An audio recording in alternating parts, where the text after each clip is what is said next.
இப்போ நிறைய பேர் வந்து இதில் ஈடுபட்டிருக்கிறது. இப்போ அவங்க பாரதிதாசன்லாம் அவங்க போராட்டத்தை எல்லாம் வந்து நீங்கள் மணிக்கணக்காக கேட்டால் கூட கண்ணில் தண்ணி வரும். ஆனால் இப்படியெல்லாம் செய்கிறதுக்கெல்லாம் இருக்காங்களா? அவங்களுக்கான உந்துதலை யார் கொடுக்கறதுன்னு உங்களுக்கு ரொம்ப ஆச்சரியமாக இருக்கும். ஒரு விளம்பரத்தில் யாரோ முகம் தெரியாதவர்கள் அப்படி ஒரு பானத்தை குடிச்சா எவ்வளோ பேர் வாங்கி வாங்கி குடிக்கிறாங்க. அது மனித இயல்பு. ஒரு விஷயம் அவங்களுக்கு பிடிச்சிருச்சுன்னா திரும்ப திரும்ப செய்வாங்க. அந்த மாதிரி உங்களுக்கெல்லாம் பிடிக்க வைக்கிறதுக்கு இந்த இயற்கை வேளாண்மை எப்படியெல்லாம் கொண்டு சேர்க்கறதுக்கு தான் இந்த நிகழ்ச்சி. உங்களுக்கு எப்படி புரிய வைக்கிறது, இதை பிடிச்சி செய்ய வைக்கிறது அப்படிங்கிறது தான் இந்த நிகழ்ச்சி. இப்போ மூலிகை மருத்துவம் ஏன் அப்படிங்கிறதுக்கு ஒரு 2-3 சுருக்கமாக பேசிக்கலாம். நம்ம ஒன்று வந்து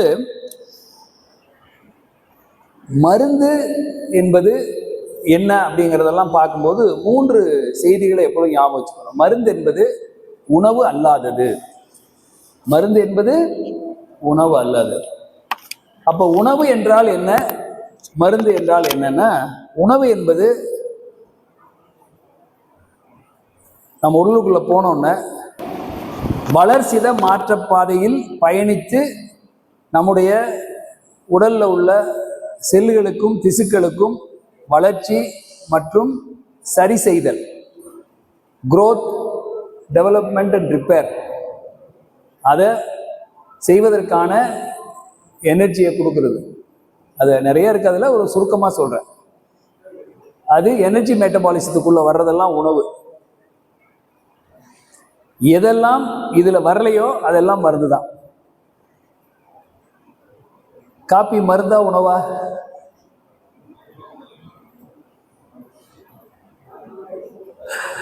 காப்பி எப்படி வேலை செய்யுது? கஃபீனுக்கும் ஏடிபிக்கு என்ன ரிலேஷன்? இதெல்லாம் உங்களுக்கு எதுக்குன்னா, நீங்கள் ஏதோ ஃபார்மர் மீட்டிங் வந்தால் ஒரு டல்லாக ஏதோ ஒரு பஞ்சகவியம் கலக்க சொல்லுவாங்க அப்படின்னா, பஞ்சகவியத்துக்குள்ளே நீங்கள் படிக்கிறதுக்கு உங்களுக்கு 10 ஜென்மம் வேணும். அதை பற்றி நான் சொல்ல வரல. யாரும் எதையும் கரைச்சி குடிச்சிட்டுலாம் வரல. அவங்கவுங்க இப்போ ஐயா வந்து 30 வருஷத்துக்கு முன்னாடி செஞ்சதை வந்து இப்போ செய்யலை. அதை இன்னும் மெருகூட்டி அது மாதிரி எல்லாருமே தொடர்ந்து செஞ்சிட்டு இருப்பாங்க. காஃபியில் வந்து பால் இருந்தால் கொஞ்சம் உணவு இருக்குது. வெறும் காஃபி டிகாக்ஷன் இருந்ததுன்னா அது வெறும் மருந்து தான். இப்போ அதில் சர்க்கரை போட்டிங்கன்னா கொஞ்சம் எனர்ஜி, அதுவும் ஃபுட் ஆகுது. ஸோ உணவும் மருந்துமா நம்ம நிறைய பண்ணோம். வெளிநாடுகளில் யாருமே வந்து அதில் பாலோ சர்க்கரையோ போட மாட்டாங்க. பாலுக்கு பேர் ஒயிட்னர். அது போடாமல் தான் குடிப்பாங்க. அப்படியே ஒரு கப்பு நிறையா அந்த டிகாக்ஷன் அப்படியே இறக்கி காலையில் 10 மணிக்கு வரைக்கும் மத்தியானம் 3 மணி வரைக்கும் இப்படி கொஞ்சம் கொஞ்சமாக குடிச்சிட்டு இருப்பாங்க. ஆறி போய் பச்சை தண்ணியாக இருக்கும். அதுதான் அவங்க குடிக்கிறாங்க. ஆனால் நம்ம காஃபி வந்து வேற மாதிரி. ஸோ அதனால எல்லாத்தையும் காஃபின்னா ஒரே அர்த்தத்தில் பார்க்க முடியாது. அவங்க குடிக்கிற காஃபி ட்ரக்கு, நம்ம குடிக்கிறது பாதி பாதி. உணவு பாதி, மருந்து பாதி. அப்போ மருந்து பொருள் என்பவை நம் உடலில் ஏற்படக்கூடிய சில குறைபாடுகளை சரி செய்வதற்கு கொடுக்கப்படுகிற பொருள். அது எந்த எனர்ஜி மெட்டபாலிசத்துலையும் வராது. ஆனால் அது பாட்டுக்கு போய் ஒருத்தருக்கும் சொல்லாமல் உள்ளே போயிட்டு குட் பாய். இப்போ என் பேரண்ட்டை வந்து அவர் கொஞ்சம் ரொம்ப அடம் பண்ணார்னா, நீங்கள் குட் பாய் தானடி அப்படின்னா, குட் பாய் தாத்தா அப்படின்னு குஷியாக இருக்கிற மாதிரி மருந்து போனோன்னா குட் பாய் குட் கேர்லாம் வராது. அது உகப்பட்ட ரகலையை உள்ள பண்ணிட்டு தான் வரும். அதுக்கு உள்ள குணம். அது உணவுலேயே எவ்வளோ பிரச்சனை இருக்குன்னு சொல்லியிருக்கோம். நேரங்கட்டு சாப்பிட்றது, மோசமான முறையில் உருவாக்கப்பட்ட உணவு. ஒரு நல்ல கடையில் ஒரு எண்ணெயை ஒரு முறை நான் பயன்படுத்துகிறேன் என்று சொல்லுகிறார்கள். நல்ல உணவகம், நல்ல விலைக்கு விற்கிறார்கள். அவர்கள் பயன்படுத்திய எண்ணெயை குறைந்த விலைக்கு இன்னொருத்தட்ட விற்கிறாங்க. அவர் கொண்டு போய் மார்ச் மாதம் 17ஆம் தேதியிலிருந்து மே மாதம் 25ஆம் தேதி வரைக்கும் அதே எண்ணெயை திரும்ப திரும்ப வடை சொல்கிறார். புரியுது உங்களுக்கு எங்கே பிரச்சனை இருக்குன்னு? அவரை சொல்லி பிரச்சனை இல்லை. நீங்கள் வந்து 5 ரூபாய்க்கு வடை கிடைக்கிற ஒரு கடையை வந்து அவர் அதெல்லாம் புரிய வைக்கிறது தான். இப்போ வந்து என்னென்னா, நலமான வாழ்வு என்பது எல்லார் கையிலும் இருக்கிறது. நமக்கு உணவு உற்பத்தி செய்கிற பண்ணையாளர், அதை இது பண்ணுகின்ற மில்லர்ஸ், அதுக்கப்புறம் அதை கடையில் பாதுகாப்பாக வைத்திருக்க கடைக்காரர், அதுக்கப்புறம் ஹோட்டலில் எடுத்துகிட்டு போய் அதுலேருந்து பொருள் செய்கிறவங்க எல்லாம் ஒட்டுமொத்தமாக பார்க்குறோம் இல்லையா? ஸோ அதெல்லாம் உணவை அப்படியே வச்சுட்டு மருந்துக்கு வந்துடுவோம். இப்போ எல்லாருக்கும் ஒரு சந்தேகம், நீங்கள் படித்தது பிபிஎஸ்சி, எம்இஎஸ்சி, பிஹெச்டில எல்லாம் வந்து ஆங்கிலம் சார்ந்த ஒரு ஆங்கில மருந்து தமிழ் மருந்துன்னு கிடையாது. இருந்தாலும் புரிதலுக்காக நம்ம வந்து அலோபதி அப்படி சொல்கிறோம். நம்ம செய்கிற மருத்துவம் தமிழ் சித்த மரபு மருத்துவம்னு சொல்கிறோம். ஏன்னா நமக்கு ஆயுர்வேதம் நம்ம படிக்கல. ஆயுர்வேதா இதோட ஒரு தொடர்புடைய ஒரு மருத்துவம். அதனுடைய கோட்பாடுகள்லாம் வந்து ஒரு சில அடிப்படைகள் ஒன்றா இருக்கும், மற்ற எல்லாம் வேற மாதிரி. அது அந்தந்த பகுதிக்கேற்ப மருத்துவம் வந்து அதனுடைய தன்மைகளை கொண்டு இருக்கும். சித்த மருத்துவ மரபு பற்றி தான் நான் அறிந்திருக்கிறேன். அது பாரம்பரிய மருத்துவோடு இருந்திருக்கிறேன். அதை பற்றி பேசுகிறேன். எனக்கு மற்றது எதுவும் தெரியாது. ஆங்கில மருத்துவம் தெரியும், சித்த மருத்துவம் தெரியும். இப்போ இதில் மருத்துவத்துக்கான ஒரு அடையாளம் என்னன்னா 3: ஆக்சசிபிலிட்டி, அஃபோர்டபிலிட்டி, ப்ரிடிக்டபிள் அவுட்கம்னு சொல்லி 3 சொல்கிறோம். எளிதில் கிடைக்கக்கூடியது. உடம்பு சரியில்லைன்னா அந்த மருந்து எங்கே கிடைக்கும்? மருந்து மட்டும் இல்லை, மருத்துவ உதவியும் சேர்ந்தது. ஒரு மருத்துவமனை, ஒரு மருத்துவர் அருகில் இருந்தால் அது எளிதில் கிடைக்கக்கூடியதாக இருக்கிறது. மருந்தெல்லாம் இருக்கு சார், உள்ளே போயிட்டு வந்தா ரொம்ப கடிக்குது அப்படின்னு இருந்தால் அது குறைபாடான மருத்துவம். அஃபோர்டபிலிட்டி, கட்டுப்படி ஆகிற விலையில் இருக்கணும். எனக்கு தெரிந்தவர் ஒருத்தர் வந்து கொரோனா காலத்தில் யூகேல இருந்தார். அவருக்கு மூலம் வந்துடுச்சு, பைல்ஸ். அங்கே மருத்துவமனை அனுமதி கிடைக்கல அவருக்கு பார்க்குறதுக்கு. ரொம்ப போராடி யாரோ தொலைபேசியில் சொல்லியிருக்காங்க ஒரு எளிய மருத்துவம், அதை பண்ணி ஒரு 10 நாள் சாப்பிட்டுட்டு சமாளிச்சிட்டாரு. இங்கே வந்தோடனே நேஷனல் இன்ஸ்டியூட் ஆஃப் சித்தாவுக்கு போயிருக்காரு. ஒரு 2 மணி நேரம் அங்கங்கே ஒவ்வொரு துறையாக போய் எல்லாத்தையும் பார்த்துட்டு வந்துச்சு. மருந்து எழுதி கொடுத்துருக்காங்க. போய் சீட்டை கொண்டு போய் அந்த ஃபார்மசியில் கொடுத்து மாத்திரையெல்லாம் கொடுத்துட்டு ஒரு 500 ரூபா எவ்வளோ எடுக்குன்னு கேட்டிருக்காரு. ஒரு 100 ரூபாய் மட்டும் எடுத்துக்கிட்டு அதில் 30 ரூபா போக 70 ரூபா திருப்பி கொடுத்துட்டாங்க. அவருக்கு மனசே கேட்கல, 30 ரூபாய்க்கெல்லாம் மருந்து இருக்குமான்னு. நம்ம எப்படி மனநிலை மாறி போச்சு பாருங்க. 30 ரூபாயில குணமாயிடுச்சுங்கிறது தான் முக்கியமான செய்தி. அதை நான் ஒரு சித்த மருத்துவர் சொன்னேன், அது நீங்கள் அங்கே போனதுனால 30 ரூபா, நீங்கள் அண்ணா சித்த மருத்துவமனை அந்த இது பக்கத்தில் மேற்கு வெஸ்ட் அண்ணா நகரா அங்கே இருக்கிறதுல அந்த அண்ணா சித்த மருத்துவமனைக்கு வந்திருந்தீங்கன்னா அதுவும் இலவச மருந்து அப்படின்னு சொல்லி. அப்போ எளிமையான மருத்துவம் இருக்கிறது. மருத்துவத்தில் ஒன்றும் குறைபாடு எம்பிபிஎஸ் படித்தவங்க சித்தா படித்தவங்கலாம் நம்ம பார்க்கறது இல்லை. எல்லாரும் ஒருங்கிணைந்து ஒரு அருமையான ஒரு மருத்துவ முறையை உருவாக்குவதற்கு நான் முழுமையாக என்னை அர்ப்பணிக்கிறதுக்கு நான் அதுக்கு தயாராகி கொண்டு இருக்கிறேன். இதெல்லாம் எல்லாரும் ஒரு தவறான, அவங்க வந்து எங்களை ஏற்றுக்க மாட்டேங்கிறாங்க, இவங்க வந்து பண்ணுறது அறிவியல் இல்லைன்னு ஒரு தவறான ஒரு வழிமுறையில் போயிட்டு இருக்கு. அதை நெறிப்படுத்தணும், ரொம்ப அவசியமான ஒன்று.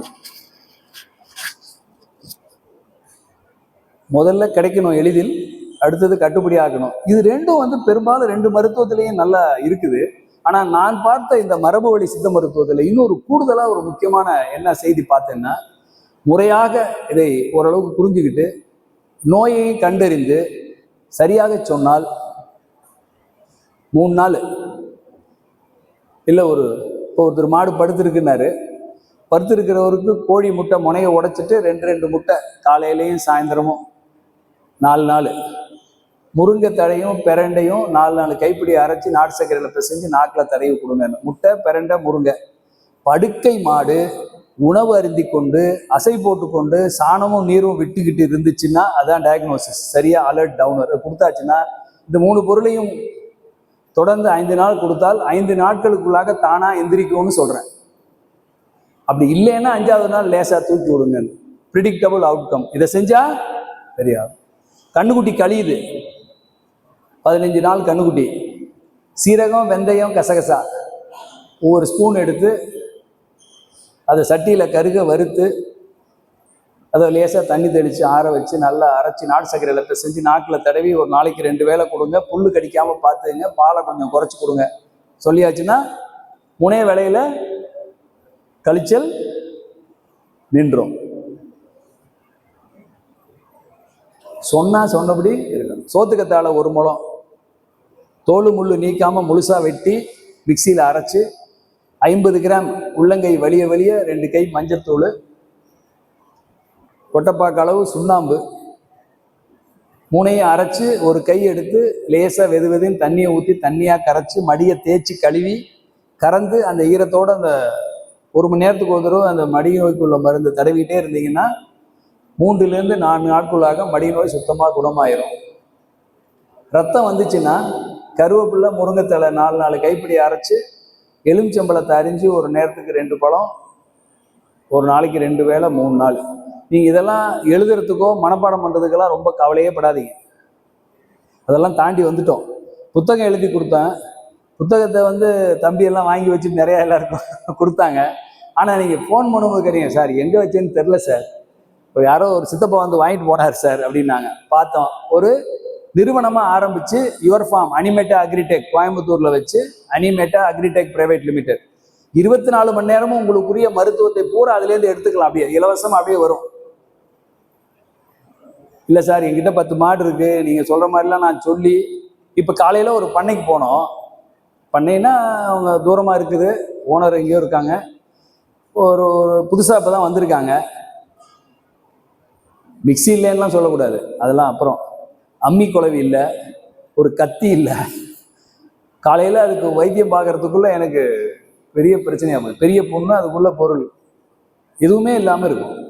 எதுவுமே இல்லாத இடத்துல வைத்தியம் பார்க்கறது தான் இந்த மருத்துவத்தினுடைய. எதுவும் இல்லைன்னா இருக்கிறத வச்சு வைத்தியம் பண்ணி சரி பண்ண முடியும். அந்த அளவுக்கு ஒரு செழுமையான மருத்துவ முறை இது.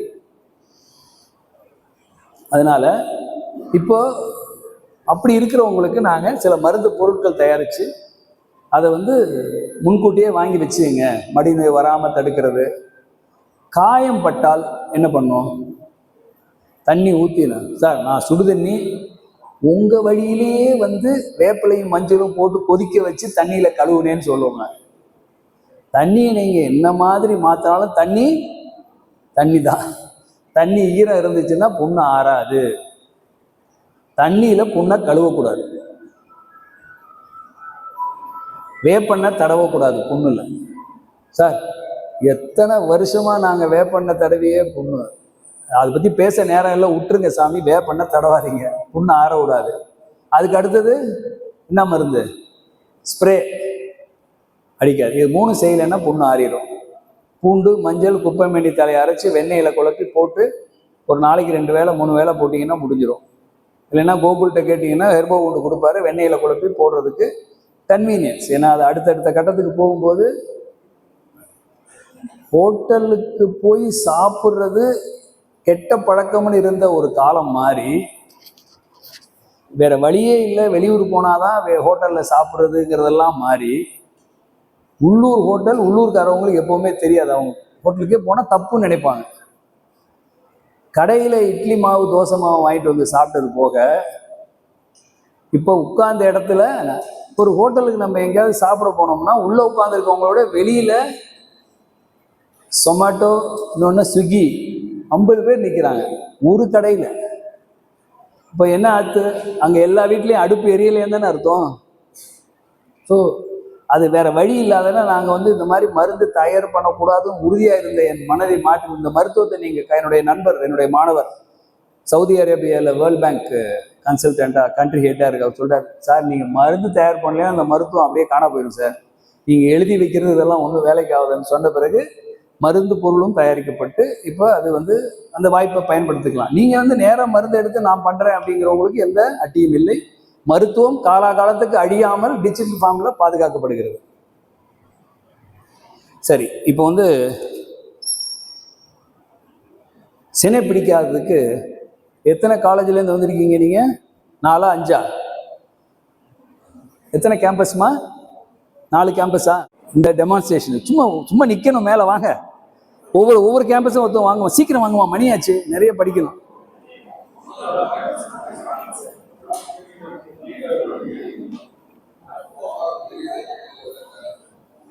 ஏன் ஒன்னொன்னுலயும் ஒருத்தர் கூப்பிட தெரியுதா? நீங்க வந்த இடத்துல கூட அடுத்த காலேஜுக்காரங்க கூட உட்காராம எல்லாம் ஒட்டுக்கா ஒரே கேம்பஸ்ல உட்காந்துருக்கீங்க. அதனால ஒன்னாவது இங்க சேர்த்து வைக்கலான்ட்டு. இன்னொருத்தர் வேணும். 5வது யார் வர்றீங்க? 4 பேர் இருக்காங்க, 5வது ஒரு ஆள் வேணும்.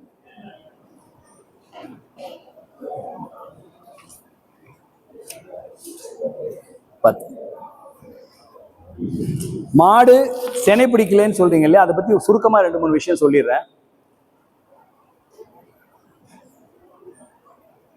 6 பேரா இருக்கட்டும், பரவாயில்ல. அதுக்கு ஏதாவது உனக்கு ஒரு கூடுதலா ஒரு டேக் பண்ணிடலாம், ஒரு பொருள். மாடு செனை பிடிக்கிறது ரொம்ப பெரிய சிக்கலான விஷயம். நான்லாம் வந்து ஒரு 4-5 வருஷம் அது கிட்டே நான்லாம் என்னை தயவு செஞ்சு என்னை விட்டுருங்க. ஏதோ மடி நோய், கழிச்சல், கோமாரி ஏதோ பண்ணி நம்ம பொழப்பு கொஞ்சம் ஓடிக்கிட்டு இருக்கு நம்புறாங்க. நீங்க வந்து செனை பிடிக்கிறதுக்கெல்லாம் நம்மளால முடியும்னு சொன்னா அப்புறம் பெரிய பிரச்சனை ஆயிரும்னு நான் ரொம்ப பயந்தேன். ஏன்னா 1000 காரணங்கள் இருக்கு செனை பிடிக்காம இருக்குது. உங்களுக்கு நல்லா தெரியும், 25 வயதிலிருந்து 35 வயதுக்குள்ள இளம் தம்பதியினரில் ஐடி செக்டர்ல ஒர்க் பண்றவங்களுக்கு வந்து 70 விழுக்காடு முதல் 5 ஆண்டுகளில் குழந்தை பிறப்பதில்லை. சார் அவங்கள ஏன் சார் நீங்க போய் சும்மா சொல்றீங்க? கிராமத்திலே அது மாதிரி இருக்கங்காட்டி தான் வந்து சந்து பொந்தெல்லாம் என்ன மையம் வந்திருக்கு?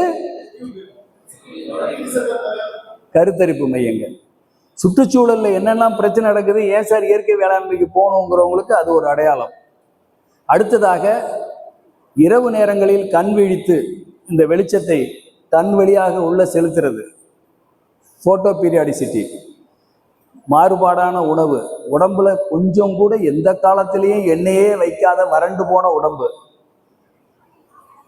மோசமான உணவு, ஏற்கனவே சொல்லிட்டோம். இவ்வளவும் எல்லாம் சேர்ந்துதான் செனை பிடிக்காத பிரச்சனை அங்கே இருக்கு. அதுக்கான பெரிய மருத்துவம்லாம் ஒன்றும் கிடையாது. ரொம்ப போராடி ரொம்ப கடுமையா வெற்றி பெறுவது என்பது ரொம்ப குறைவாக தான் இருக்குது. அந்த சூழல்ல நான் வந்து கால்நடைகளுக்கு செனை பிடிக்காததுக்கு அதே போன்ற சுற்றுச்சூழல்ல தானே நம்ம மாடு இருக்குது. அதனால தானே 5 பெருவாழ்வும் எல்லாத்தையும் சேர்த்து சொல்றோம். கண்ணு போடாத கிடேரியா இருக்குது, இல்ல 2 ஈத்து கண்ணு போட்டுச்சு சார், 3 வருஷம் ஆச்சு, கத்தவே மாட்டேங்குது, அப்படி எல்லாம் இருக்கு, பல நிலையில இருக்கு இல்லையா. எல்லாத்துக்கும் 3 செய்திகளை நல்லா வச்சு. இங்க எடுத்துருக்கவங்க எத்தனை பேர் மாடு வச்சிருக்கீங்க உங்க வீட்டுல? அங்க நான் மாடு வச்சிருக்கவங்களை வர சொல்லி இருக்கணுமோ? பரவாயில்ல, அதை பத்தி ஒண்ணும் இல்லை. இப்போ 20 நாள், இன்னைக்கு 1ஆம் தேதி அடிச்சதுன்னா சரியா 20ஆம் தேதி குழாய் அடிக்கணும். 19ஆம் தேதி அடிச்சாலே 21ஆம் தேதி அடிச்சாலே செனை பிடிக்காது. பாயிண்ட் 1. 2வது செய்தி, காலையில கத்துச்சுன்னா மறுநாள் காலையில கம்முன்னு இருக்கணும். அதிகபட்சம் ஒரு மத்தியானம் 12 மணி வரைக்கும் டைம் கொடுக்கலாம். அதுக்கு மேலேயும் கத்துது, தாவி உழுவுது, குழாய் அடிச்சுக்கிட்டு இருக்குன்னா அந்த மாடு செனை பிடிக்காது. 20 நாள் துல்லியமா இருக்கணும். 24 மணி நேரத்துக்குள்ள பருவ அறிவுகள் மறைஞ்சிடணும். குழாய் அடிக்கிறது எப்படி இருக்கணும்? தேங்காய் எண்ணெய் மாதிரி இருக்கணும். வெள்ளையா இருக்குன்னு சொல்லக்கூடாது. வெள்ளை வந்து பால், மோர், தயிர் தான் வெள்ளையா இருக்கும். இந்த 3 நிலையும் சரியாக இருந்து, அப்பவும் நான் 4 தடவை ஊசி போட்டேன் சார் பிடிக்கலன்னு சொன்னீங்கன்னா இந்த மருத்துவத்தை ஒரு முறை செய்தால் போதும். அப்படி இல்லை, கத்தவே இல்லை, இல்லைன்னா 5 நாளைக்கு ஒரு தடவை குழாய் அடிக்குது, திரும்ப திரும்ப பிரச்சனையா இருக்குது அப்படின்னு சொன்னீங்கன்னா இதை 2 அல்லது 3 முறை சொல்லணும். இப்போ அந்த மருத்துவத்தை பார்க்கலாம்.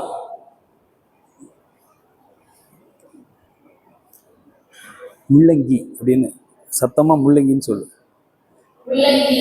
இந்த பாப்பா வந்து முள்ளங்கியை அடையாளப்படுத்தி இங்க நிக்குது. என்கிட்ட கொடுத்துரு போன். முள்ளங்கிய இப்படி தூக்குமா, இப்படி ஒரு விரல். காலையில ஒரு வேளை அந்த திருப்பி அந்த பக்கம் தூக்கு. மாலையில ஒரு வேளை 2 கையும் கீழே போட்டு இப்படி காமி, அந்த கை கீழே போட்டு. எத்தனை நாளைக்கு? 4 நாட்களுக்கு. எப்போ தலை கத்துதோ அன்னையிலேருந்து எடுத்து காலையில ஒரு வேளை, சாயந்தரம் ஒரு வேளை. முள்ளங்கி எத்தனை நாளைக்கு? 4 நாட்களுக்கு. நீ வந்து சோத்து கத்தாழை சொல்லு போன்ல. சோத்து கத்தாழை, அலோவேரா. காலையில 1, அந்த கைது. மாலையில 1. எத்தனை நாளைக்கு? 4 நாளைக்கு. 2 ஆச்சா? 1, 2, 3, 4 முள்ளங்கி, 5, 6, 7, 8 சோற்றுக்கட்டை, முருங்கைத்தழை. 4 கைப்பிடி அரைச்சி நாடு சர்க்கரையில பிசைஞ்சு காலையில ஒரு வேளை சாமி, காலையில ஒரு வேளை, மாலையில் ஒரு வேளை. எத்தனை நாளைக்கு? 4 நாளைக்கு. 9, 10, 11, 12 ஆச்சா? முள்ளங்கி, சோத்துக்கத்தாழை, முருங்கைத்தழை, நீ கறிவேப்பிலை 4 கைப்பிடி எடுத்து அரைச்சி நாடு சர்க்கரையில பிசைஞ்சு காலையில ஒரு வேளை, சாயந்தரம் ஒரு வேளை. அது மாதிரி எத்தனை நாளைக்கு? அப்ப என்னாச்சு? 13, 14, 15, 16, நானாங்க 16 நாள் ஆச்சா? நீ என்னம்மா சொன்ன? முருங்கைத்தடை. முருங்கைத்தடை கேட்கலையா? முள்ளங்கி, சோற்றுக்கற்றாழை, முருங்கை, பெரண்டை. இல்லம்மா நான் சொல்றேன், அது அங்க பேச்சு ஞாபகம். பெரண்டை, முள்ளங்கி, சோத்துக்கத்தாழை, முருங்கை, பெரண்டை. இது கருவேப்பிள்ளை. அடுத்தது 4 கைப்பிடி அரைச்சு நாட்டு சக்கரையில் பிசைஞ்சு காலையில் ஒரு வேளை. எத்தனை நாளைக்கு? அப்போ மொத்தம் எத்தனை நாள் ஆச்சு? 20 நாள் ஆச்சு. நீ இந்த பக்கம் வெள்ளையா தயிர் மாதிரி பால் மாதிரி எல்லாம் அறையிலேருந்து ஏதாவது வந்துச்சுன்னா முள்ளங்கி. முள்ளங்கி காலையில் ஒரு தடவை, சாயந்தரம் ஒரு தடவை, 5 நாள் மட்டும். வேற எதுவும் இதெல்லாம் கொடுக்கக்கூடாது. இதை முதல்ல சரி பண்ணணும். கர்ப்பப்பையை சுத்தப்படுத்தணும். நான் கழுவுனேன் சார். கழுவுற வேலையெல்லாம் தயவு செஞ்சு எந்த பொருளையும் தேவையில்லாமல் உள்ள அனுப்பாதீங்க. உணவு மட்டும் நல்ல பொருள் தான் வாய் வழியா சாப்பிடணும். நல்ல காற்றை சுவாசிக்கணும். காதுக்குள்ள விட்டு குடையிறது, காது குடையிறதுக்கு இந்த விரல் தான். இந்த விரலை விட நீளமான பொருள் எதுவும் போகக்கூடாது. அவங்கவுங்க விரல். இது யார் விரல்? அவங்கவுங்க விரல். குளிச்சுட்டு வந்தோடனே ஒரு துணியை சுத்திக்கிட்டு இப்படி தொடச்சிட்டிங்கன்னா போதும். பட் ஜான்சன் பட்டோ இல்லை ஏதாவது கம்பெனி பட்டோ நீங்க உள்ள விட்டு நோண்டுனீங்கன்னா உங்க காது ஆபத்துன்னு தெரிஞ்சுங்க. அதே மாதிரி எத்தனை ப்ரஷ் போட்டு எத்தனை இது பண்ணாலும் இரவு படுக்கிறதுக்கு முன்னாடி பல்லு விளக்கிட்டு ஒரு விரல்ல நல்லா தேய்ச்சிட்டு படுத்தீங்கன்னா கொஞ்ச நாளைக்கு பல்லு உழுவாம இருக்கும். கொஞ்சம் நாளைக்கு. ஏன்னா நம்ம சாப்பிட்ற கார்போஹைட்ரேட்டு, சுகர் ஃபுட்டுக்கு இப்போ டென்டிஸ்ட் கூட்டம் உங்களுக்கு 30 வயசு போது தெரியும். எல்லா வயசுல இருக்கிறத விட அந்த 30 வயசுக்காரவங்க தான் நிறைய அங்கே நிற்கிறாங்க. அதனால நிறைய டென்டல் காலேஜ் நிறைய நாள் எல்லாரும் வாழட்டும், நல்லா இருங்க. ஆனால் பல்லெல்லாம் பிடுங்கும் போது வலிக்கும், அதை ஞாபகம் வச்சுங்க. முள்ளங்கி மட்டும் கொடுத்துட்டால், இது முள்ளங்கியை கொடுத்துட்டு அந்த பக்கம் போயிருந்துருக்குமா. அதுக்கப்புறம் ஒரு இடைவெளி 20 நாள் விட்டுட்டு திரும்ப முள்ளங்கி சோத்துக்கத்தால ஆரம்பிக்கணும். நீ இந்த பக்கம் கொஞ்சம் தள்ளிடணும். அப்பதான் அந்த 5 × 4 20. புரிஞ்சிடுச்சா? இது எப்பன்னா எல்லாம் சரியா இருந்தா ஒரு தடவை, பல பிரச்சனைகள் இருந்தா 2 அல்லது 3 முறை திரும்ப திரும்ப செய்யணும். ரைட், எல்லாம் ஜோரா கை தட்டுங்க. அவங்களுக்கு உட்காருங்க.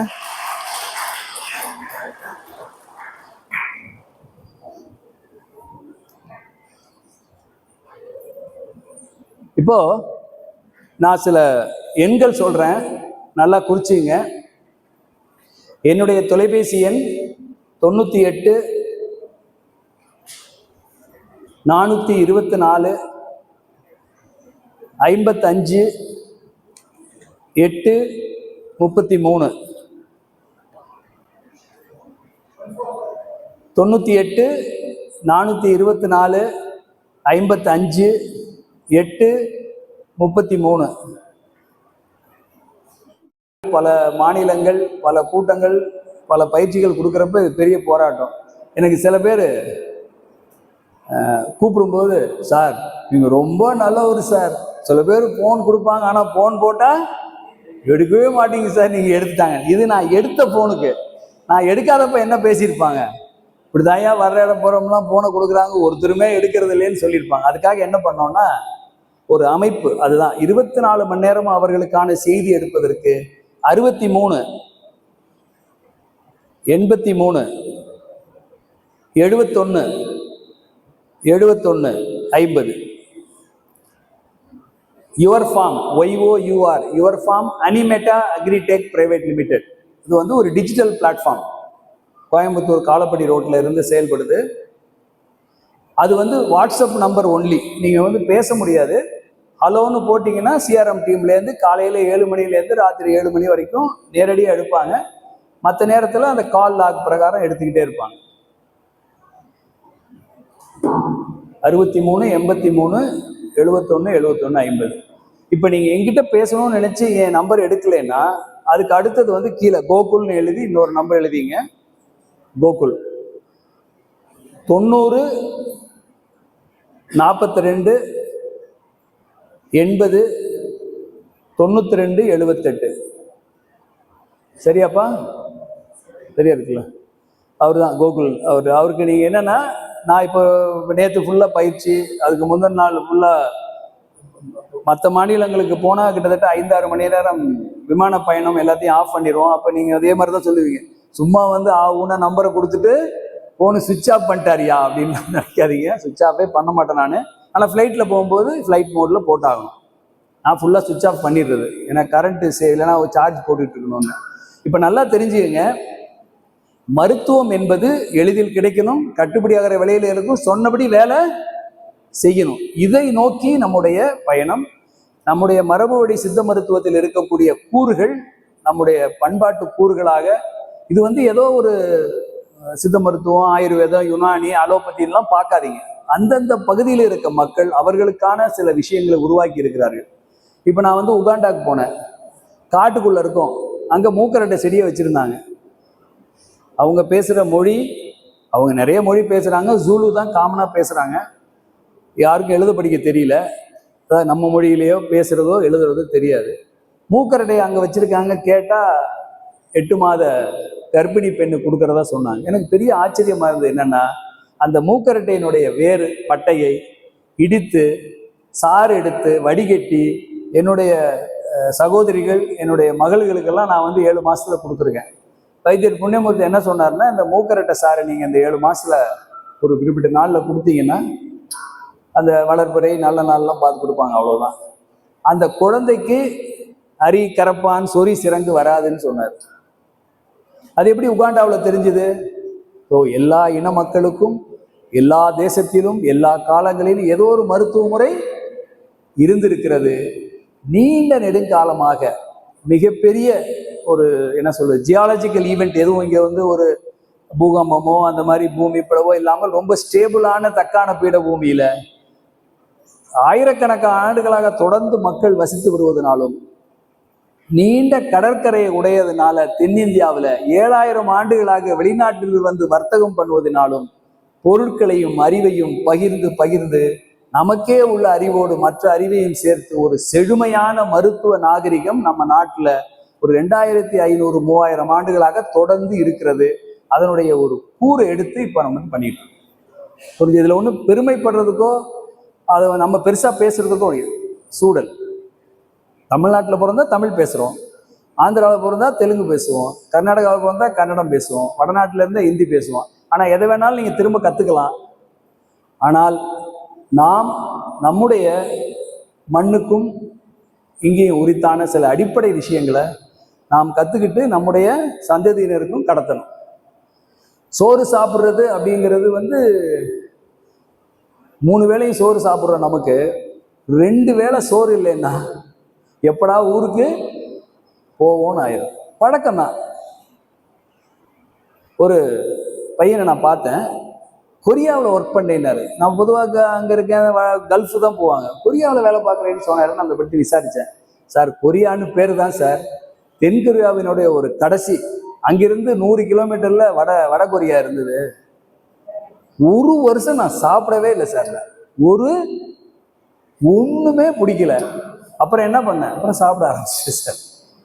ஸோ எதையும் நம்மளால் பார்த்துக்க முடியும். இருந்தாலும் எப்படா ஊருக்கு வருவோம், கொஞ்சோண்டு ரசம் போட்டு ஒரு வாய் சோறு எப்போ சாப்பிடுவோம்னு ஏங்குறோம் இல்லையா? அதுதான், வேற ஒன்றும் பெரிய பாரம்பரியம்னா அப்படியே நம்மளே கண்டுபிடிச்சது கிடையாது, பழகியது. எல்லோருக்கும் இதில் நிறைய மருத்துவ முறைகள் சொல்லியிருக்கீங்க. எல்லாத்தையும் நம்ம பேசுனதுனால மட்டும் சரியா இருக்காது. இதுக்கான எங்கே கேட்கணும், என்ன பண்ணணும்னு அவர் கையில் ஒரு நோட்டீஸ் எல்லாருக்கும் கொடுத்தாச்சா? ரைட், எல்லார்ட்டையும் இருக்க வச்சுங்க. இப்போ நல்லா தெரிஞ்சுக்கங்க, நீங்கள் தான் முடிவு பண்ணணும். நான் இயற்கை சார்ந்து வாழ்வேன். இது வரைக்கும் ஏதோ ஒரு நம்ம செஞ்சிருந்தோன்னா தப்பு இல்லை. நான் 1990களில் மெரேண்டா பாட்டில் தான் வாங்கிட்டு போவேன் விருந்தினரை பார்க்க போனேன். நான் என்ன நினச்சிக்கிட்டு போனேன், என் மைண்டுக்குள்ளே அது ஒரு மேங்கோ ஜூஸ் மாதிரி நினப்பு. காலேஜில் வாத்தியாராக இருந்தால் சில நேரங்கள் உலகத்தில் என்ன நடக்குதுன்னே தெரியாது. நம்ம போனோன்னு நமக்கே தானே காப்பி டீ குடிக்க மாட்டேன், நம்ம போனோன்னே இதை ஊற்றி குடிப்பாங்கன்னு. எப்போ அந்த பானம் கெடுதலானது தெரிஞ்சதோ அந்த நிமிஷத்துக்கு இன்னைக்கு வரைக்கும் அதை வாங்குறத நிறுத்தியாச்சு. ஒரு விஷயம் தவறுன்னு சொன்னால் அதை மாற்றிக்கொள்ள வேண்டும். நம்ம மட்டும் என்ன பண்ண போகிறோம் நினைக்கக்கூடாது, கொஞ்சம் கொஞ்சமாக மாற்றணும். தயவு செஞ்சு நிறமிகள் போட்ட இந்த பஜ்ஜி, காலிஃப்ளவர் நல்லதாக இருக்குது. அதில் எவ்வளோ மருந்து அடிச்சிருக்காங்களோ ஏதோ அது ஓரளவுக்கு சுமாராக இருக்குது. அதை அப்படியே வேக வச்சு உப்பு மிளகு போட்டு சாப்பிட்டா நல்லா தான் இருக்கும். அதை ஒரு மாவில் நனைச்சி அதுக்கு ஒரு சாயத்தை போட்டு அதை அந்த எண்ணெயில் போட்டு 4 வயசு குழந்தைக்கு கொடுக்கறது எவ்வளோ பெரிய ஆபத்துங்கிறத நீங்கள் உணரணும். அந்த பாக்கெட்டில் இருக்கிற பொருளை வந்து வேற வழியே இல்லைன்னா மட்டும் வாங்கி சாப்பிடுவோம். அப்படி கொஞ்சம் கொஞ்சமாக அந்த மாற்றத்தை உண்டு பண்ணால் அவர் எல்லாத்துக்கும் அவங்கவுங்க தயாராகிக்குவாங்க. இதில் குறிப்பாக இருக்கக்கூடிய நோய்களில் வந்து கழிச்சலுக்கு வந்து கத்திரிக்காயை சுட்டு கொய்யா கொழுந்து இலையோட சேர்ந்து கொடுக்கணும். அம்மை வாய்சப்பைக்கு வந்து சீரகம், வெந்தயம், மிளகு அரைச்சி அதை கூட பூண்டு, மஞ்சள், நாட்டு சர்க்கரை சேர்த்து தேங்காயை திருவி போட்டு கையால் பிசைஞ்சு கொடுக்கணும். பிபிஆருங்கிறது ஃபுட் அண்ட் மவுத்துன்னு சொல்லக்கூடிய கசப்பு எல்லாத்துக்குமே ஒரே மாதிரியான மருத்துவம் தான். எந்த நேரத்திலும் நீங்கள் இந்த எண்களில் எதையாவது ஒன்றை தொடர்பு கொண்டு உங்களுக்குள்ள மருத்துவத்தை நீங்கள் எந்த நேரமும் எடுத்துக்கொள்ளலாம். அதை கொஞ்சம் அந்த ஆப்பை பழகிட்டீங்கன்னா அந்த செயலி மூலமாக 24 மணி நேரம் எடுக்கலாம். ஒன்று வாட்ஸ்அப் ஃபோன் இருக்கணும், அவ்வளோதான். செயல்படுத்துங்கள். இந்த நிகழ்ச்சியில் சில அடிப்படை கருத்துக்களை திரும்பவும் உங்களுக்கு நினைவூட்டுகிறேன். ஏன்னா நிறைய விஷயங்களை பேசுங்க. ஒன்று வந்து நம்ம அந்த 5 நிலங்களை பற்றி பேசுகிறோம். குறிஞ்சி, முல்லை, நெய்தல். மருதத்தை அப்படியே கொஞ்சம் நிறுத்திக்கணும். ஏன்னா மருதம் வந்து மக்களால் உருவாக்கப்பட்டது, தண்ணியை தேக்கி அப்படியெல்லாம் வச்சு பண்ணது. சொல்றது தப்பு இல்லை, அது இயற்கையாக உள்ளது. இந்த 3 மலையும் மலை சார்ந்த பகுதி, காடு சார்ந்த பகுதி, நெய்தல் வந்து கடலும் கடல் சார்ந்தது. ஏன் இதை சொல்றேன்னா மருதமும் பாலையும் 5 அணைக்குள்ள வருது. பொதுவாக நம்ம குறிஞ்சி, முல்லை, மருதம், நெய்தல், பாலைன்னு சொல்றோம். இப்போ ஏன் சொன்னேன்னா நான் வந்து இந்த மருத்துவத்தை முழுசா உணராத ஒரு காலகட்டம். ஆனால் ஏதாவது ஒன்று செய்யணும்னு தோணி பண்ணிட்டு இருக்கும்போது பாம்பு கடி, இந்த மாதிரி விஷக்கடிக்கு மருந்தே நீங்கள் சொல்றது இல்லைன்னாங்க. நான் என்ன மந்திரவாதியா? அப்படியே ஒரு தொப்பியை தலையில வச்சு அப்படி எடுத்து அப்படி சுற்றுறோன்னா அப்படியே ஒரு முயல் வரும், என்னமோ வரும். அது மாதிரிலாம் செய்ய முடியாது. அதனால என்ன, அப்போ ஒரு கூட்டத்தில் மண்ணின் வேந்தன், மலையின் வேந்தன், கடலின் வேந்தன் 3ஐயும் கசக்கி பிழிந்து கண்ணில், மூக்கில், காதில் விட கடுகி வந்த காலனும் காத தூரம் ஓடிவானும் ஒரு பாடல் பாடினாங்க ஒரு கூட்டத்தில். மண்ணின் வேந்தன் வெற்றிலை, மலையின் வேந்தன் மிளகு, கடலின் வேந்தன் உப்பு. இது 3ஐயும் அரைச்சு அதை கண்ணில் ஒரு 4 சொட்டு, காதில் 10 சொட்டு விட்டா எவ்வளோ பெரிய ஆபத்துலேருந்தும் எந்த உயிரினத்தையும் அந்த கடைசி நேரத்தில் காப்பாற்ற முடியும். மண்ணின் வேந்தன், மலையின் வேந்தன், கடலின் வேந்தன். அப்போ வெத்திலை, மிளகு, உப்பு. மிளகு எங்கே விளையுது? மலையில். இப்போ எங்கே வேணாலும் விளையுது அடிப்படையில். அது எது? குறிஞ்சி. அடுத்தது வெத்தலை, காடு, அதை ஒட்டிய மருதம் எல்லாம் வர்றதுனால நம்ம காடுன்னு வச்சுக்குவோம். அந்த பகுதியில் வெத்தலை கொடி. உப்பு, நெய்தல். இந்த 3 திணைகளில் விளையிற பொருளை 3ஐயும் ஒன்று சேர்த்து இது இந்த மாதிரி வேலை செய்யும்னு சொல்லி அறிவுபூர்வமாக உணர்ந்து அதை வெற்றிகரமாக இந்தியா முழுவதும் இன்னைக்கு பெரியம்மைக்கு மருந்து எது? வெத்தலை, மிளகு, உப்பு. அலர்ஜிக்கு மருந்து எது? வெத்தலை, மிளகு, உப்பு. அம்மைக்கு மருந்து வெத்தலை, மிளகு, உப்பு.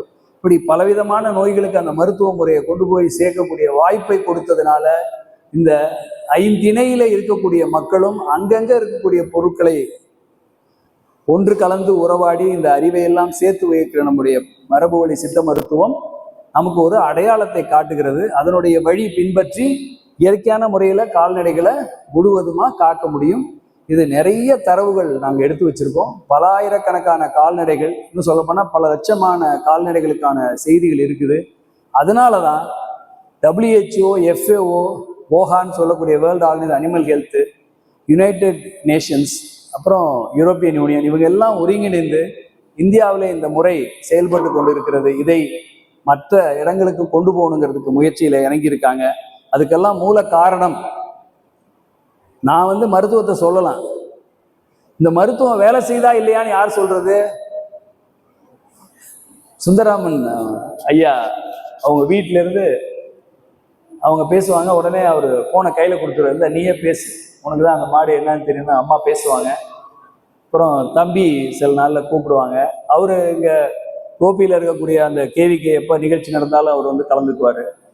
அப்புறம் ஐந்துடைய வேலுசாமி இப்போ இருக்காங்க, இந்த பகுதியில் வந்து இருக்காங்க. உங்களுக்கு ஒரு விஷயம் சொல்ல மறந்துட்டேன். 1983 முதல் முறையாக ஒரு தேர்ந்தெடுக்கப்பட்ட அரசு தானே முன் வந்து ஒரு பந்த் நடத்துச்சு ஈழப்படுகொலையை எதிர்த்து. அந்த நாள் அன்றைக்கு நான் சென்னையிலிருந்து மாற்றலாகி ஈரோட்டுக்கு வந்தேன். இங்கே வந்து 83, 84, 85 இந்த ஈரோடு மாவட்டம் முழுவதும் எல்லா இடங்களிலும் பயணித்து, இன்னும் சொல்ல போனால் கல்லூரி முடித்து மேற்படிப்பும் முடித்து ஒரு அடிப்படை மக்களுக்கான தேவை என்ன, எங்கு நாம் நம்முடைய வேலையை ஆரம்பிக்கணுங்கிற அந்த ஒரு அறிவையும் அதற்கான ஒரு தளத்தையும் ஏற்படுத்தி கொடுத்தது ஈரோடு மாவட்டம். நான் வந்து அந்த 2.5 வருஷம் இருந்தது எனக்கு என்ன காரணம்னா, இங்க மாடு உண்டு, எருமை உண்டு, கோழி உண்டு, ஆடு உண்டு, செம்மறியாடு, வெள்ளாடு, யானை உண்டு, பல்விலங்குகள் உண்டு, நல்ல மனிதர் உண்டு, நல்ல பண்பு உண்டு, எல்லாத்தையும் உண்டு உண்டு வளர்ந்தவன் நான். அதனால எனக்கு சத்தியமங்கலத்துக்கு வர்றதுங்கிறது மிகப்பெரிய மகிழ்ச்சி. அது மட்டும் இல்லாமல் ஐயா நம்மாழ்வார்களை நினைக்கும் பொழுது நாங்கள் கொஞ்சம் இப்படி பேசுவோம் தஞ்சாவூர்லேருந்து. இந்த தஞ்சாவூருக்காரவங்க அந்த ஐயாவுடைய அருமை தெரியாமல் அவங்க இங்கேருந்து சத்தியமங்கலம் போய் தாயா இந்த உண்மையை எல்லாருக்கும் சொல்ல வேண்டி இருந்தது அப்படின்னு சொல்லுவோம். இங்கிருந்து பார்க்கும் பொழுது அவருடைய அருமையை உணர்ந்து அவரை சீராட்டி பாராட்டி அவர் கருத்தை தலைமையில் சுமந்து நஞ்சில்லா உணவு என்ற அந்த முதல் சொல்லாடலே இங்குதான் நீங்க விதைத்தீர்கள் என்பது மிகவும் பாராட்டுக்குரிய ஒரு விஷயம். இங்க வந்து கோபி நடந்த ஒரு நிகழ்வு மே மாதம் 1ஆம் தேதி, ஒரு 20 ஆண்டு இருக்கும். ஐயா கிட்ட தேதி வாங்கிட்டாங்க. என்கிட்ட சொன்னாங்க, அவர்கிட்ட வந்து என் பேரையும் என்னகிட்ட அவர் பேரையும் சொன்னாங்க. நான் 1ஆம் தேதி லீவுங்கிறதுனால வந்து இரவு 12 மணிக்கு எங்கிருந்தோ வந்து தங்கியிருந்தேன். காலையில் வந்த பொழுது ஐயா அவர்கள் வந்து உங்கள் மேலே ஒரு சின்ன குற்றச்சாட்டு இருக்குது அப்படின்னு சொன்னாங்க. சொல்லுங்க ஐயா, நான் திருத்திக்கிறேன்னு. அப்படிலாம் ஒன்றும் இல்லை, நீங்கள் எங்கே பேசினாலும் சுருக்கமாக பேசி அமர்ந்து விடுகிறீர்களா, அதனால வந்து நிறைய உங்கள்கிட்ட எதிர்பார்க்குறாங்க எல்லாம். அப்புறம் நான் அவர்கிட்ட ஒன்றும் பதில் சொல்லலை. உண்மை என்னென்னா, வேளாண் பல்கலைக்கழகத்தில் நினைவுகள் கூப்பிடும்போது அந்த மேடையில் 20 சேர் போட்டிருக்கோம். 20 பேரும் பேசணும். நான் ஒரு 4-5 பேர் பேசணும். நான் ஒத்தையால் ஆஃபீஸ் இருக்கிறதுனால அந்த பேராசிரியர்களாக நண்பர்கள் பாஸ் என்னை கொஞ்சம் விட்டுருங்க, என்னை மதித்து என்னை பேச கொடுக்கும்போது நான் போய் மைக்கை பிடிச்சிக்கிட்டு மணிக்கணக்காக பேசக்கூடாதுங்க, சீக்கிரம் முடிச்சிடுவேன். அந்த நிகழ்வில் நான் எவ்வளோ நேரம் பேசணும்னு சொல்லிங்களேன், 1.5 மணி நேரத்துக்கு குறையாமல் பேசுங்கன்னா கிட்ட 1.5 மணி 2 மணி பேசணும். ஒரு இந்த மாதிரி ஒரு நோட்டை வச்சுக்கிட்டு நான் பேச பேச அவ்வளவையும் அவர்கள் வந்து குறிப்பெடுத்தார்கள். எல்லா செய்திகளையும் உன்னிப்பாக கவனித்து நமக்காக வாழ்ந்த அப்பெருமகனார் இந்த பூமியில் சீராக ஒரு செம்மையான வாழ்வியலுக்கான அடித்தளத்தை இட்டார் என்பது கூடுதலான ஒரு நிகழ்ச்சியான ஒரு தருணம் அது. அதனால சத்தியமங்கலம் நிகழ்ச்சி நடத்தணும்னு சொல்லிக்கிட்டு இருக்கும்போது வேலுசாமி கேட்குறப்பெல்லாம் நாங்கள் டேட் கொடுக்க முடியாமல் இருந்தது. அப்புறம் இந்த நிகழ்ச்சிக்கு வந்தோன்னு பார்த்துருக்கேன். இன்னும் நிறைய நிகழ்வுகள் நம்ம நடத்தணும். இன்னும் குறிப்பா நான் சொல்றேன். இப்படி பல செய்திகள் இருக்கும். கோகுல் என்ன சொல்றாருன்னா, மாடு கண்ணு போட்டோன்னே கண்ணுக்குட்டி நல்லா போட்டுருது, செத்த போடலைன்னு சொல்லிட்டு பெரிய போராட்டம் நடக்குது. அந்த நஞ்சு கொடி அதை கை போட்டு எடுக்கலாமா வேணுமா வேணாமா அப்படின்னா தொடவே கூடாது. கை எதுவும் உள்ள போட்டு யாரும் கை போடக்கூடாது. போட்டு எடுத்தால் ஆபத்து. அன்னைக்கு நல்லா இருக்கிற மாதிரி இருக்கும், நிறைய மருந்தெல்லாம் போடுவாங்க, ஊசி மருந்தெல்லாம் போட்டு வீணாயிடும். அதில் நிறைய சிக்கல் இருக்குது. அதில் உள்ள ஒரு அமைப்பு இருக்கிறது, அதில் தான் அந்த கொடி இருக்கும். அதை எடுக்கும்போது தவறுதலாக அந்த கேரங்கிள்னு சொல்லக்கூடிய அந்த முடிச்சு ஒன்று வந்துடுச்சுனாலும் கர்ப்பப்பை திரும்பவும் சினைப்பிடிச்சு கரு தங்குவதற்கெல்லாம் சிக்கல் வரும். அது மட்டும் இல்லாமல் கையை போட்டு எடுத்த பிறகு ஒரு மருத்துவரோ இல்லை மருத்துவம் சார்ந்து மற்றவர்களாக பண்ணாங்கன்னா நிறைய ஊசி மருந்து போடணும். அந்த கர்ப்பப்பை வந்து சீல் பிடிக்காமல் இருக்கிறதுக்கு அது எப்படியும் பிரச்சனை வரும். ஆனால் அதை ஒரு கட்டுப்பாட்டுக்குள்ளே வச்சுருக்கோம். அதை கட்டுப்பாட்டுக்குள்ளே வச்சுருக்க அதே மருந்துகள் கீழே இருக்கிற மடியினுடைய பால் உற்பத்தியை குறைச்சி பால் கறக்காது. இந்த 2 காரணங்களுக்காகவும் கையை போட்டு எடுக்காதீங்க. எள்ளு புண்ணாக்கு கொஞ்சம் கருப்பட்டி கலந்து 1 மணி நேரத்துக்குள்ள ஒரு 1/4 கிலோ எள்ளு, ஒரு 1/2 கிலோலேருந்து 1 கிலோ வரைக்கும் எள்ளு புண்ணாக்கு சுடுதண்ணியில் ஊற வச்சிங்கன்னா குழப்பலான்னு வந்துடும். எள்ளு மட்டும் தண்ணியில் ஊற வச்சு மிக்சியில் ஒரு அடி அடிச்சுட்டு கருப்பட்டி 1 கிலோ கலந்து கண்ணுக்குட்டி 15 நிமிடங்களுக்குள்ளாக கன்று பிறந்த 15 நிமிடங்களுக்குள்ள சீம்பால் குடிக்க வைக்கணும். அதுக்கு மேலே நீங்கள் டிலே பண்ண கண்ணுக்குட்டிக்கு எதிர்ப்பு தன்மை சரியாக கிடைக்காது. ஸோ இது மாதிரி நிறைய சின்ன சின்ன விஷயங்கள், அரிசி, சோளம், கம்பு, மாவு பொருளையோ சமைச்ச பொருளையோ ஆடு மாடுகளுக்கு கொடுக்கக்கூடாது எக்காரணம் கொண்டும் எப்பவும். ஸோ இந்த மாதிரி நிறைய விஷயங்களை நீங்கள் இந்த அமைப்பில் இருந்து தெரிஞ்சுக்கலாம். ஏன்னா எல்லா விஷயத்தையும் ஒரே நாளில் பேச முடியாது. ஸோ விழிப்புணர்வு என்பது உணவு உற்பத்தி பண்ணுகிற வேளாண் பெருமக்கள் கால்நடைகளை மையப்படுத்துங்கள், முடிந்த வரைக்கும் நாட்டு மாடுகளை பாதுகாக்கிறதுக்கான ஒரு அமைப்பாக அதை செயல்படுத்துங்கள். கறவை மாடு வச்சிருந்தீங்கன்னா அதுக்குள்ள வழிமுறைகளை செயல்படுத்துங்கள். எந்த இடுபொருளும் செயற்கையான பொருள் எதையும் உள்ள விடாதீங்க. அதுலேருந்து கிடைக்கக்கூடிய சாண நீரை வச்சு வேளாண்மையை இயற்கை சார்ந்த முறையில் பயன்படுத்துங்க. கிடைக்கக்கூடிய பொருள் நம்மை சார்ந்த மக்கள் உண்ணுவது இயற்கையான முறையில் விளைவிக்கப்பட்டதை உறுதி செய்யுங்கள்.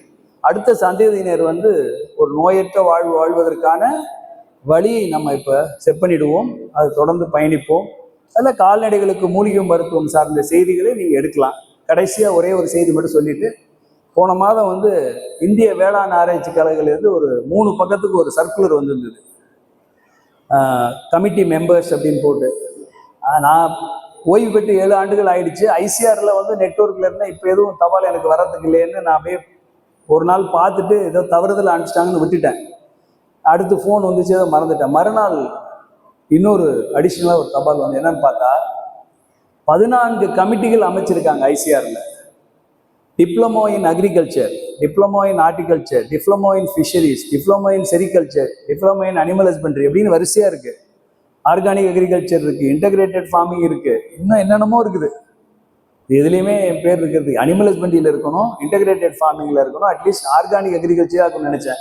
கடைசியாக 14 கமிட்டியில் 13வது கமிட்டியில் டிப்ளமோ இன் நேச்சுரல் ஃபார்மிங்னு போட்டு குஜராத்தில், உங்களுக்கு தான் அந்த செய்தி, university of natural and organic ஃபார்மிங்னு ஒரு யூனிவர்சிட்டி இருக்குது. அந்த வைஸ் சான்சலர் அதில் மெம்பராக இருக்கார். நீங்கள் ஆர்கானிக் ஃபார்மிங்னா என்னமோ ஒரு 10 பேர் சேர்ந்துக்கிட்டு பண்ணிக்கிட்டு இருக்காங்கன்னு நினைக்காதீங்க. குஜராத்தில் ஒரு பல்கலைக்கழகம் இருக்கிறது, அதனுடைய துணைவேந்தர். இன்னொன்று ஹார்டிகல்ச்சர் யூனிவர்சிட்டியோட துணைவேந்தர் அதில் இருக்கு. 3வது DDG doctor Sharma, deputy director general, அந்த ஹெச்ஆர்டி ஹியூமன் ரிசோர்ஸ் டெவலப்மெண்ட்டுடைய டிடிஜி அதில் இருக்கார். அவர் தான் மெம்பர் செக்ரட்டரி இந்த என்டையர் இருக்கு. 4வது பேர் Nammalvar institute of natural farming, டிஎன்ஏ இருக்கா ஒன்று. அவங்க ஏதோ இந்துமதின்னு போட்டாங்க, அந்த பேரில் கேட்டால் யாரும் இல்லைன்னாங்க, அது யாரும் தெரியல. அதுக்கு அடுத்தது 5வது பேர் புண்ணியமூர்த்தி, ரிட்டையர்டு ப்ரொஃபஸர் டானுவாசன். அப்போ இந்தியா முழுவதும் மக்கள் எந்த துறையில் இருந்தாலும் இயற்கை சார்ந்த வாழ்வியலை பற்றின சிந்தனையை தொடர்ந்து நம்ம பூச்சி செல்வம் நீங்கள் கேள்விப்பட்டிருக்கீங்க இல்லையா? இப்போ அவர் டெல்லியில் இருக்கார். அவர் எதுக்கு அங்கே கூட்டு போயிருக்காங்க? பயிற்சி கொடுக்கறதுக்கு. அப்போ எல்லா இடத்துலையும் விழிப்போடு இருக்காங்கல்ல நல்லவர்கள். நாம் அதை பயன்படுத்தி கொள்ள வேண்டும். நாம் விழிப்புடன் இருக்க வேண்டும். இயற்கை வாழ்வியலை மீட்டெடுப்போம். எல்லோரும், அந்த அம்மா சொன்னாங்க இல்லையா, யாரோ ஒருத்தர் செஞ்சா அது இயற்கையான வாழ்வியல் இல்லை, எல்லோரும் ஒட்டுமொத்தமாக செயல்படணும். அதற்கான விழிப்புணர்வு என்பது இங்கே வர்ற ஒவ்வொருத்தரும் அவங்களுக்கு, மற்றவங்களுக்கு எல்லாருக்கும் இந்த மாதிரி ஒரு நிகழ்ச்சி நடந்ததுன்னு ஏமா நீங்கள்லாம் போய் இது யாருக்கும் சொல்லாமல் சீக்கிரட்டாக வச்சுக்கணும் இல்லையா? அந்த மாதிரி ஒரு நிகழ்ச்சி நடந்தது, என்ன பேசுனாங்க என்னன்ட்டு என்ன பண்ணணும்? தம்பட்டை அடிக்கணும், 100 பேருக்கு சொல்லணும், இன்னும் நிறைய நீங்கள் படிக்கணும். உங்களுக்கு ஏதாவது சந்தேகம் இருந்தாலும் நம்பர் கொடுத்துருக்கேன் சார், நீங்கள் இப்படி தப்பாக சொல்றீங்க சார், யூரியா போடாமல் ஒன்றுமே வளர்க்க முடியாதுன்னா உங்களுக்கு ஒரு ஆளை கை பிடிச்சி கொடுப்பேன். அவர் செலவு பண்ணிட்டு உங்கள்கிட்ட பேசுவார் ஒரு நாள் முழுக்க எது உண்மைன்னு. இங்கேயே நீங்கள் கேட்டுக்கலாம், தம்பி சொல்லுவாங்க. இருந்தாலும் சொல்கிறேன், அந்த அளவுக்கு அவ்வளவு நேர்மையாக செய்கிறவங்க நிறைய இருக்காங்க. நீங்கள் எல்லாரும் ஒரு நாளைக்கு வாய்ப்பு கிடைக்கும்போது எப்போவாவது வானகத்துக்கு போயிட்டு வாங்க. அந்த காட்டை நான் வெறும் சுண்ணாம்பு காடாக பார்த்தவன். அது மாதிரி பார்க்குறப்ப தான் தெரியும் அந்த வளர்ச்சி எப்படி இருக்குது, அது எப்படி செய்ய முடியும் அப்படின்னு. அதனால் இந்த நிகழ்ச்சிக்கு ஏற்பாடு செய்த ஐந்தனை வேலுசாமி உள்ளிட்ட அனைத்து நண்பர்களுக்கும் சொல்லுங்க. கொஞ்சோண்டு ஒரு சோப்பு இல்லைன்னா ஷாம்பு மட்டும் போட்டு உடம்ப நல்லா தேய்ச்சி கழுவி குளியாட்டிட்டு கொஞ்சம் உணர்ந்த பிறகு தடவிட்டிங்கன்னா ஒரு 15 நாள் வரைக்கும் அப்படியே வச்சுருந்துட்டு அதிகமாக இருந்துச்சுன்னா திருப்பி 5 நாள்லேயே ஒரு தடவை போடணும். எல்லாம் இருக்குது, கோகுலை நீங்கள் கான்டாக்ட் பண்ணீங்க. ஒரே ஒரு பிரச்சனை என்னன்னா, இதுக்கு முன்னாடி நீங்கள் போடுறீங்கன்னா டப்பு டப்பு டப்புன்னு செத்து விழுவுறதெல்லாம் இருக்கும். ஆனால் ஆபத்தான மருந்து நம்மளதில் அது இருக்காது. திரும்ப திரும்ப செஞ்சுக்கலாம். அது வரைக்கும் என்ன பண்ணுறது கேட்டிங்கன்னா, சோத்துக்கத்தையில அரைச்சி கோடை காலத்தில் உடம்புல பூசி வச்சுருங்க. மருந்து வந்தோடனே அதை பயன்படுத்திக்கலாம்.